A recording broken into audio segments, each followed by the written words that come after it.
Celui qui nourrit le lion finit toujours par être sans repas.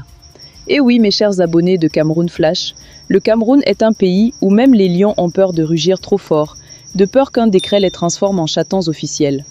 Salut à toute la team de Cameroun Flash. Avant qu'on entre dans le grand bain de la présidentielle 2025, faisons un petit jeu rapide. Dans les commentaires, dites-nous qui, selon vous, va encore sacrifier son sommeil pour la paix du Cameroun cette année. On se comprend, hein? On va lire vos réponses et on en rira ensemble dans la prochaine vidéo. Aujourd'hui, accrochez bien vos ceintures, parce que ce qui sort de la bouche d'Issa Chiroma n'est pas un simple discours. C'est un cocktail Molotov enveloppé dans la soie de la rhétorique patriotique. Le monsieur a parlé à l'armée comme un prophète en mission divine, et franchement, certains gradés ont dû tousser dans leur képi. Dans un pays où même les moustiques ont un parti politique, entendre un ancien ministre interpeller publiquement l'armée camerounaise avec des phrases comme « Vous n'êtes pas les instruments d'un homme ni d'un régime », c'est presque du cinéma. On dirait une scène supprimée d'un film interdit au palais. Mais attention, ce n'est pas n'importe quelle phrase. Parce qu'en prononçant ces mots, Chiroma n'a pas seulement lancé un message. Il a déposé une bombe symbolique au centre du débat national. À qui appartient vraiment le Cameroun? À un homme? À un clan? Ou au peuple? Et là, chers abonnés, la question devient sérieuse. Parce que quand un vieux briscard de la politique, habitué à chanter le régime comme un griot fidèle, commence soudain à fredonner la chanson du peuple, c'est qu'il a senti le vent tourner. Et au Cameroun, quand le vent tourne, mieux vaut avoir un parapluie et un plan B politique. Le ton de Chiroma, c'est celui d'un homme qui a tout vu, tout dit, et maintenant veut se racheter. Il parle à l'armée comme un grand-père qui veut rappeler à ses petits-fils qu'ils sont nés pour défendre la maison, pas pour garder la chaise du chef. Mais derrière cette belle morale, il y a une stratégie, se repositionner. Et à l'approche de 2025, tout repositionnement a un parfum de calcul. Pendant ce temps, au sommet, certains doivent déjà relire la Constitution en diagonale, juste pour vérifier si par hasard le peuple n'y figure pas comme un simple figurant. Parce qu'au Cameroun, même la Constitution a souvent plus de versions qu'une série Netflix. Alors, restez bien scotchés jusqu'à la fin, parce que cette sortie de Chiroma pourrait bien être le début d'un épisode croustillant du grand feuilleton présidentiel 2025, Qui veut la chaise? Et croyez-moi, entre les ambitions cachées, les silences calculés et les discours enflammés, on n'a encore rien vu. Mais avant de plonger dans la suite, prenez une seconde pour aimer cette vidéo, vous abonner si ce n'est pas encore fait, et activez la cloche pour ne rien rater de l'actualité camerounaise racontée à la sauce Cameroun Flash, là où l'information devient une histoire et où la vérité se déguise souvent en satire. Au Cameroun, il y a des phrases qu'on n'attend pas de certaines bouches. C'est comme voir un chat prêcher le jeûne ou un ministre parler de pauvreté sans rire. Et pourtant, voilà qu'un beau matin, Issa Chiroma, l'ancien défenseur acharné du régime, décide de parler à l'armée, pas comme un ministre en mission, mais comme un pasteur en plein réveil spirituel. Il leur dit « Vous n'êtes pas les instruments d'un homme ni d'un régime ». Franchement, même le vent a arrêté de souffler pour écouter ça. Dans les bars de Mokolo, les chauffeurs de taxi ont d'ailleurs eu la même réaction. « Attends, c'est le même Chiroma là? Le même qui défendait tout, même l'indéfendable ?» Parce que soyons honnêtes, dans le dictionnaire camerounais, à côté du mot « fidélité », on pourrait coller sa photo. Il a survécu à tous les remaniements, tous les vents politiques, même à la pluie des promesses non tenues. Et soudain, il se met à parler comme un prophète de la République. Non, vraiment, il faut qu'on revoie le scénario. Mais ce qui rend la scène encore plus piquante, c'est le moment choisi. À quelques mois de la présidentielle, Chiroma s'adresse à l'armée. Pas aux jeunes, pas aux fonctionnaires, pas même aux électeurs. Non, à l'armée. Ceux-là même qu'on appelle les grands silencieux. Ceux qui, au Cameroun, ne parlent pas, mais dont un seul clin d'œil peut faire trembler toute une région. Quand un vieux routier de la politique va réveiller les militaires, c'est qu'il sent qu'un nouveau jeu se prépare. Et dans ce jeu-là, mes frères, chaque mot pèse lourd. Parce qu'au Cameroun, dire « vous n'êtes pas au service d'un homme » peut sonner comme une déclaration d'amour au peuple, mais aussi comme un petit rappel envoyé à ceux qui tiennent la télécommande du pouvoir. Et quand on sait que les discours de Chiroma ne sortent jamais au hasard, on se demande « est-ce un avertissement, une confession ou une candidature déguisée ?» Dans les quartiers, les commentaires pleuvent déjà. Au carrefour Etoameki, un vieux a dit « Quand un homme politique commence à parler comme ça, c'est que soit il a perdu quelque chose, soit il veut retrouver quelque chose. » Et le plus drôle, c'est que tout le monde a hoché la tête. Parce qu'ici, on connaît la chanson « Personne ne devient révolutionnaire à la retraite par hasard ». Mais attention, Il faut reconnaître que le discours était bien calibré. Les mots nation, patrie, peuple souverain, ça résonne fort dans un pays où tout le monde se sent un peu trahi par ceux censés le protéger. Tiroma a su jouer avec les cordes sensibles. Il a parlé comme un vieux père à des fils qu'il veut remettre sur le droit chemin. Mais ce père-là, n'oublions pas, a longtemps aidé à construire la maison qu'il critique aujourd'hui. Et c'est là que le Cameroun devient magique. Parce qu'ici, un même homme peut être tour à tour le gardien du temple, le gardien du régime, puis soudain le gardien du peuple. C'est le don de l'adaptation, version politique. On appelle ça chez nous le talent du caméléon, cette capacité à changer de couleur selon la chaleur du moment. Dans les salons politiques, certains disent qu'il essaie juste de rééquilibrer son image. D'autres, plus taquins, affirment qu'il sent le vent tourner et qu'il préfère être du bon côté du ventilateur quand la brise va souffler. Et il faut admettre qu'au Cameroun, savoir sentir le vent avant qu'il n'arrive, c'est un art de survie. Alors, que faut-il comprendre derrière cette sortie? Est-ce un tri du cœur ou un coup de poker? Est-ce la sagesse retrouvée d'un vétéran politique ou simplement le prélude d'une nouvelle aventure électorale? Une chose est sûre, quand Issa Chiroma parle ainsi, c'est que quelque chose bouge dans le pays. Et quand ça bouge au Cameroun, ce n'est jamais pour rien. Depuis son discours, tout le Cameroun a repris le débat. Dans les taxis, les marchés, même dans les tontines, chacun a sa version. Certains disent « Chiroma a enfin dit la vérité ». D'autres répliquent « Vérité de quel côté? Il vient de quel camp déjà ?» Parce que oui, chez nous, la vérité dépend toujours de l'endroit où tu la racontes.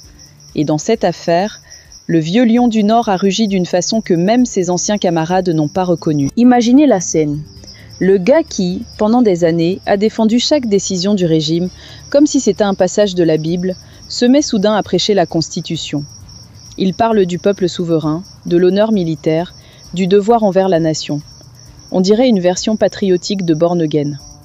Même les journalistes ont dû vérifier 2 fois le nom de l'auteur avant de publier. Mais attention, ce n'est pas seulement un discours. C'est un test de loyauté publique. Dans un pays où les uniformes écoutent plus qu'ils ne répondent, rappeler à l'armée qu'elle appartient au peuple, c'est une manière subtile de dire « le vrai patron, c'est plus haut que la présidence, c'est la Constitution ». Et là, ça devient croustillant. Parce qu'au Cameroun, ce genre de phrase, ça ne passe pas inaperçu. Ça fait lever des sourcils, ça déclenche des appels et ça remplit des rapports confidentiels. Dans les coulisses, certains disent que Chiroma veut laisser une trace, qu'il prépare sa sortie avec panache, en mode héros du peuple. D'autres murmurent qu'il cherche juste à redevenir utile dans la nouvelle configuration politique qui se prépare.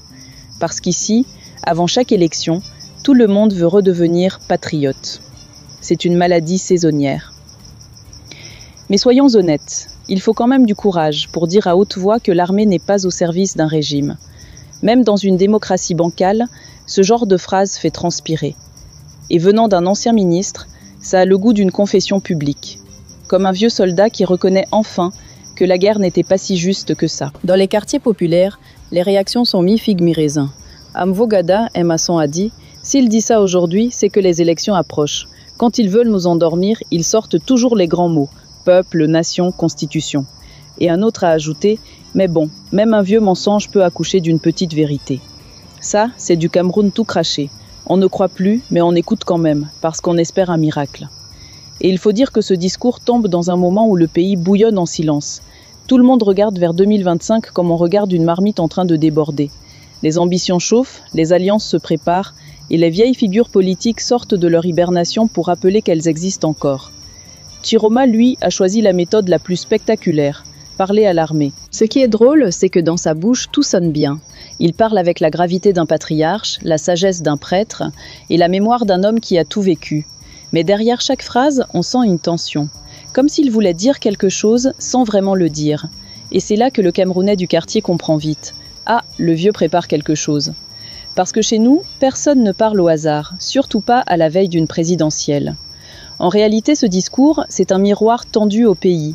Il montre à quel point tout le monde joue un rôle. L'armée écoute, le peuple observe, les politiciens manœuvrent. Et au milieu, un vieux griot de la République se met à chanter une nouvelle chanson. Pas parce qu'il a changé, mais parce que la musique du moment a changé. Ah, Cameroun, mon pays.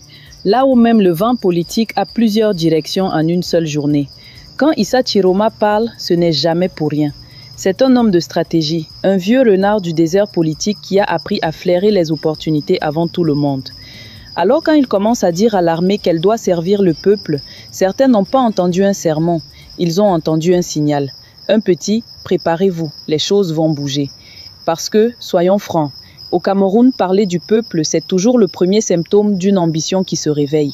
On commence par dire « je parle pour le peuple », puis on finit par déposer un dossier de candidature au nom du peuple.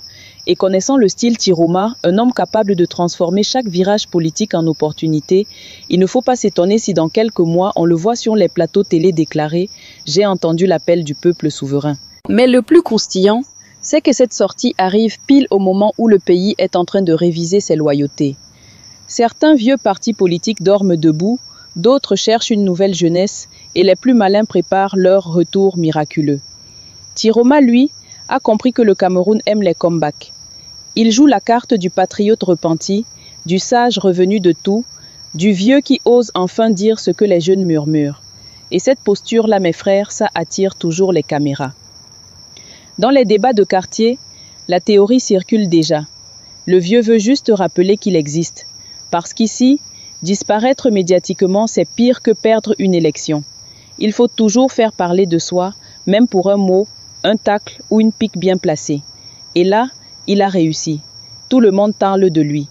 Même ceux qui l'avaient oublié ont recommencé à prononcer son nom. Et dans la jungle politique camerounaise, être cité, c'est déjà une forme de victoire. Mais derrière l'humour du carrefour, il y a une vraie question. Pourquoi maintenant ? Pourquoi ce rappel à l'armée, à la Constitution, au peuple? Est-ce que Tiroma prépare une rébellion douce des consciences ou est-ce juste un discours d'anciens combattants nostalgiques? Parce qu'ici, tout discours a deux niveaux, ce qu'on entend et ce qu'on devine. Et au Cameroun, les sous-entendus voyagent plus vite que les routes. Pendant ce temps, au sommet, on ne rit pas. Parce que même si les mots sont beaux, ils rappellent une vérité gênante. Beaucoup ont oublié que le pouvoir appartient au peuple. Et entendre ça de la bouche d'un ancien ministre du système, c'est comme si le gardien du portail venait dire aux voisins « Attention, la maison n'est plus aussi solide qu'avant ». Forcément, ça fait réfléchir. Mais ne nous trompons pas, Tiroma est un joueur. Et dans ce jeu, il sait que chaque mot est une carte. Peut-être qu'il ne veut pas redevenir présidentiable, mais qu'il veut simplement redevenir incontournable. Le Cameroun politique adore les anciens sages qu'on consulte à la veille des élections pour le consensus. Et qui sait, peut-être qu'en 2025, on viendra encore le chercher, micro en main, pour commenter le match électoral. Dans le fond, son discours, c'est une parabole à la camerounaise. Il rappelle à l'armée qu'elle appartient au peuple, mais aussi à la nation qu'elle dort depuis trop longtemps. Il veut réveiller les consciences sans trop secouer le trône. C'est du Tiroma pur jus, audacieux, provocateur, mais jamais suicidaire. Et c'est là tout le génie du personnage. Il parle fort, mais toujours assez bas pour qu'on l'écoute sans l'arrêter. Il dit la vérité, mais d'une manière qui laisse place à l'interprétation. Il tape, mais avec des gants en velours. Bref, il joue au funambule politique, sur le fil tendu entre loyauté et liberté. Et ça, au Cameroun, c'est un art qu'on apprend rarement à l'école, mais qu'on maîtrise très bien quand on a survécu à plusieurs régimes, sans jamais manquer de chaise. Au fond, cette sortie d'Issa Chiroma, c'est plus qu'un simple discours. C'est un miroir tendu à tout un pays. Elle nous rappelle que dans cette république où la loyauté change avec la météo, même les plus fidèles finissent par vouloir redorer leur conscience. Tiroma n'a pas seulement parlé à l'armée, il a parlé à la mémoire collective d'un peuple fatigué d'être spectateur de sa propre histoire. Et pour une fois, le griot a chanté une vérité que tout le monde connaît, mais que peu osent murmurer. Mais attention, au Cameroun, les grands discours ne suffisent plus. Le peuple a appris à décoder les mots comme des SMS suspects. Derrière chaque phrase, il cherche l'intention. Derrière chaque rappel à la Constitution, il entend l'écho d'une ambition. Parce que depuis des années, on nous parle toujours au nom du peuple, sans jamais vraiment lui rendre la parole. Et ça, même le plus petit vendeur de beignets du carrefour l'a compris. Alors, peut-être que ce Tiroma nouveau n'est pas un prophète, ni un repenti, mais juste un stratège qui sent que la musique du pouvoir est en train de changer. Peut-être qu'il prépare sa place dans le prochain couplet. Mais qu'importe, en ouvrant la bouche de cette manière, il a lancé un pavé dans la mare et les ondes se propagent déjà jusque dans les salons du pouvoir. Et c'est là toute la beauté du Cameroun. Ici, même les vieux lions savent encore rugir quand la jungle devient trop silencieuse. Reste à savoir si ce rugissement est un cri du cœur ou juste un rappel d'existence. En attendant, chers abonnés de Cameroun Flash, dites-nous en commentaire, selon vous, Tiroma a-t-il parlé par conviction ou par calcul ? Parce qu'au pays du Ndem national, même les vérités ont toujours un plan caché.